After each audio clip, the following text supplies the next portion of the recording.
Looking at my drip, looking at your drip. Whoa, mommy, look. Assalamualaikum warahmatullahi wabarakatuh. Saya Rani Irfanita. Saya akan menjelaskan tentang sejarah bahasa Indonesia, di mana asal muasal bahasa Indonesia itu sendiri berasal dari bahasa Melayu, lebih tepatnya bahasa Melayu Riau. Tokoh Ki Hajar Dewantara sebagaimana tokoh pendidikan Indonesia juga mengungkapkan bahwa dasar bahasa Indonesia itu ialah bahasa Melayu yang disesuaikan pertumbuhannya dalam masyarakat Indonesia, yang artinya bahasa Melayu ini berkembang sesuai zamannya, dari masa ke masa yang memiliki perubahan. Lalu apa alasan bahasa Melayu itu dipilih? Mengapa tidak bahasa yang lain gitu? Alasannya satu, bahasa Melayu itu memiliki kedudukan yang berabad-abad dalam sebagai bahasa penghubung antar pulau atau lingua franca. Yang kedua, bahasa Melayu itu memiliki sistem yang sederhana sehingga mudah dipahami oleh masyarakat. Yang ketiga, bahasa Melayu itu tidak memiliki kasta atau tingkat seperti bahasa Sunda, Jawa, atau Madura. Yang keempat, bahasa Melayu itu memiliki jumlah pemakai yang banyak dari bahasa-bahasa yang lainnya. Yang kelima, bahasa Melayu itu digunakan dalam lembaga-lembaga pendidikan. Lalu yang keenam, adanya kesadaran pemakai dalam menggunakan bahasa Melayu. Lalu kapan lahirnya bahasa Indonesia tersebut? Bahasa Indonesia itu lahir pada tanggal 28 Oktober 1928 bertepatan dengan Sumpah Pemuda. Pada saat perjuangan kemerdekaan bangsa Indonesia memerlukan bahasa persatuan sebagai alat pemersatu antar suku atau antar masyarakat yang ada di Indonesia. Lalu dipilihlah bahasa Melayu sebagai bahasa Indonesia. Dan bahasa Indonesia pertama kali diakui sebagai bahasa nasional bertepatan dengan Sumpah Pemuda yang saya sebutkan tadi. Tujuan dari lahirnya bahasa Indonesia pada saat Sumpah Pemuda tersebut pada dasarnya agar bangsa Indonesia memiliki alat pemersatu yang dapat membentuk atau mempersatukan bangsa Indonesia melalui bahasa yang dilatar belakangi oleh banyaknya bahasa daerah yang ada. Lalu bagaimana peradaban bahasa Indonesia? Bahasa Indonesia memiliki tiga fase. Yang pertama, bahasa Indonesia sebagai bahasa persatuan. Pada tanggal 28 Oktober, para pemuda dari berbagai organisasi daerah mengucapkan ikrar Sumpah Pemuda sebagai berikut. Yang bunyinya, kami putra-putri Indonesia mengaku bertumpah darah satu tanah Indonesia. Kami putra-putri Indonesia mengaku berbangsa satu bangsa Indonesia. Kami putra-putri Indonesia menjunjung bahasa persatuan bahasa Indonesia.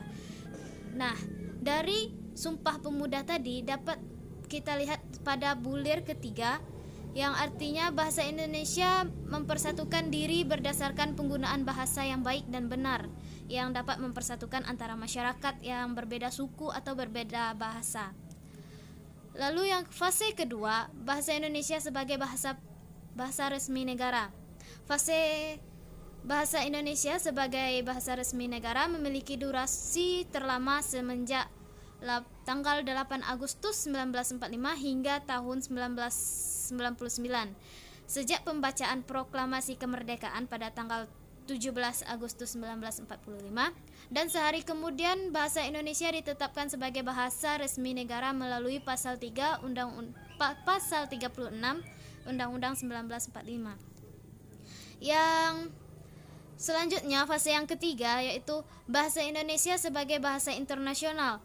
Pada pasal 44 ayat 1 Undang-Undang nomor 24 tahun 2009 berbunyi, pemerintah meningkatkan fungsi bahasa Indonesia menjadi bahasa internasional secara bertahap, sistematis, dan berkelanjutan.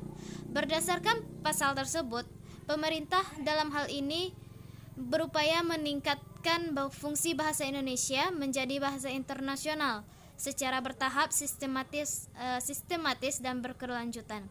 Fase bahasa Indonesia menjadi bahasa internasional sekurangnya sudah terwujud dengan fakta 45 negara telah mengajarkan bahasa Indonesia di negaranya. Salah satu contohnya yaitu di Universitas Bahasa Asing Beijing atau Beijing Foreign Studies University yang terletak di kota Beijing, Republik Rakyat Tiongkok. Lalu selanjutnya akan dibacakan oleh Rahul. Oke, Assalamualaikum warahmatullahi wabarakatuh. Saya Rahul Kusuma, NIM 1930 10452. Saya akan membacakan tentang sejarah bahasa Indonesia tentang yang poin D tentang perkembangan bahasa Indonesia. Perkembangan bahasa Indonesia. Yang pertama, didirikan Pusat Pembinaan dan Pengembangan Bahasa atau Pusat Bahasa sampai sekarang. Yang kedua, berdirinya Balai Bahasa di berbagai ibu kota provinsi berpayung pada perguruan tinggi. Yang ketiga, disahkannya Pedoman EYD pada tahun 1960. Yang keempat, berdirinya Lembaga APDIPA, Asosiasi Pengajar Bahasa Indonesia bagi Penutur Bahasa Asing. Poin E, kedudukan bahasa. Kedudukan bahasa Indonesia dalam Undang-Undang 1945, Bab 15, Pasal 36, bahasa negara adalah bahasa Indonesia. Dari pernyataan tersebut, kedudukan bahasa Indonesia adalah sebagai bahasa nasional. Maksudnya adalah bahasa resmi kenegaraan, bahasa yang digunakan dalam pidato nasional. Yang kedua, sebagai bahasa negara. Maksudnya adalah sebagai alat komunikasi dua arah antara pemerintah dengan masyarakat antar suku dan daerah. Dan yang ketiga, sebagai alat untuk kontrol sosial.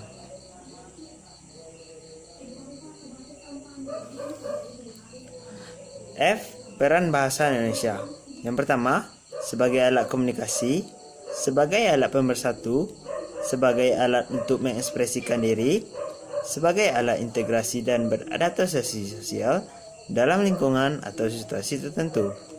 Yang kelima, sebagai alat untuk kontrol sosial. Poin G, fungsi bahasa Indonesia. Yang pertama, fungsi bahasa Indonesia berdasarkan bahasa negara, yaitu bahasa resmi, bahasa pengantar di lembaga pendidikan, bahasa resmi dalam perhubungan tingkat nasional, bahasa resmi dalam pengembangan kebudayaan nasional, ilmu pengetahuan, dan teknologi.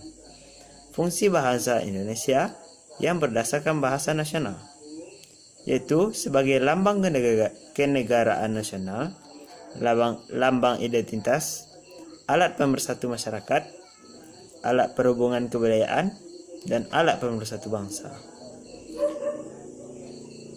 Sekian, terima kasih dari saya. Kalau ada kata-kata saya yang kurang berkenan atau kurang jelas, saya banyak-banyak mohon maaf. Nama saya Rahul Kusuma. Assalamualaikum warahmatullahi wabarakatuh.